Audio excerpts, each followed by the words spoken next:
Hi! Welcome back again to Brayla's channel.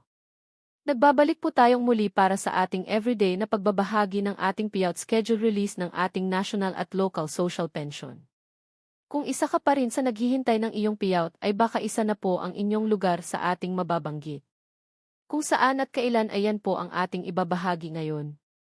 But before po tayo mag-start sa ating topic, kung bago ka pa lang sa aking channel, please do kindly subscribe, like, and share na din sa ating mga kaibigan, kaanak o kapwa po natin pensioners, at please do share na din sa ating mga social media accounts para mas marami pa ang makaalam. With no further ado, let's begin na po sa ating topic. Good news to all indigent senior beneficiaries. Social pension bagong payout updates as per schedule from September 15 hanggang sa September 24 of year 2025. Saan kaya ang mga ito? Buong detalye alamin. Nagbabalik pong muli ang bagong payout updates ng inyong social pension as of this date. Simulan po natin sa probinsya ng Loay Bohol. Ang lahat ng beneficiaries ay makakatanggap ng para sa third quarter ng taon amounting to 3,000 pesos. Nakaschedule na po ang inyong payout this September 17 para sa Barangay Alegria Norte, Alegria Sur, Tangkasan Norte, Tangkasan Sur, Tayong Occidental at Tayong Oriental. Pagdating ng alas 3 ng hapon, nakaschedule ng mag-payout ang Barangay Bonbon, Botoc Occidental at Boto Oriental, Barangay Poblacion Ubos, Tokdog Daku at Barangay Tokdog Ilaya. Gaganapin po yan sa Loay People's Center. On September 18, nakaschedule ng mag-payout ang Barangay Concepcion, Hinawanan, Palo, Sagnap, Tambangan at Barangay Villa Limpia. Pagdating ng alas 3 ng hapon, ang Barangay Agape, Calvario, Las Salinas Norte at Las Salinas Sur, Barangay Poblacion Ibabaw at ang Barangay Yanangan ang nakaschedule mag-payout. Ang next ay sa probinsya din. Butuan City, Agusan del Norte, ito ay para pa rin sa third quarter payout.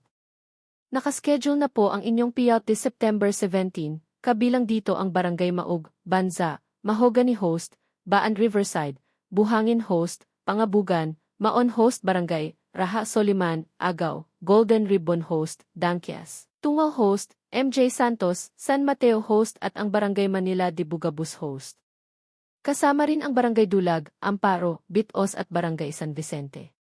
On September 18, nakaschedule ng mag-payout ang Barangay Villa Canangaloon, Bitan Agan at Barangay Nongnong, Bancasi Host, Pinamankulan, Libertad, Kinamlutan, Bonbon, Raha Humabon at Barangay Sikatuna, Barangay Leon Kilat, Datu Silongan, Lapu-Lapu, New Society Village at ang Barangay Tandang Sora. Alamin niyo na lang po ang venue ng inyong payout. Ang sumunod ay sa probinsya ng Barangay 4 Suarez Street, San Miguel, Iloilo. Nakaschedule na po ang inyong third quarter payout this September 15. Ang next ay sa probinsya ng Barangay Bagong Sikat, San Jose Occidental, Mindoro. Nakaschedule na po ang inyong payout this September 23 na gaganapin sa inyong Barangay Covered Court na mag-start ng alas 9 ng umaga. Ang next ay sa probinsya ng Barangay Ungos, Real, Quezon. Nakaschedule na po ang inyong payout this September 18 na gaganapin sa inyong Barangay Covered Court na mag-start ng 8:30 hanggang alas 12 ng tanghali.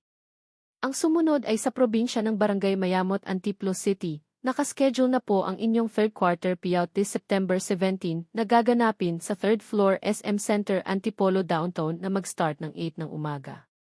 Ang next ay sa probinsya ng Barangay Barat, Nueva Vizcaya. Nakaschedule na po ang inyong payout this September 16 na gaganapin sa inyong municipal auditorium na mag-start ng 1:00 ng hapon. At ang panghuling payout ay sa probinsya ng Barangay Didipio, Kasibu, Nueva Vizcaya. Nakaschedule na po ang inyong payout this September 17 na gaganapin sa Old Barangay Hall na mag-start ng 12:30 hanggang 4:30 ng hapon. Para sa mga may katanungan o hinaing sa kanilang social pension o sa status ng kanilang application at iba pang benepisyo ay maaari po tayong makipag-ugnayan sa ating mga barangay o sa mismong OSCA office para sa agarang kasagutan. That's it. Sa ngayon ay ito pa lamang ang mga naglabas ng kanilang payout schedule as of this date. Sa mga naghihintay pa rin at wala pa ring payout schedule ay manatili lamang po kayong nakatutok sa aking channel para sa mga upcoming payout updates. Marami pong salamat and God bless everyone.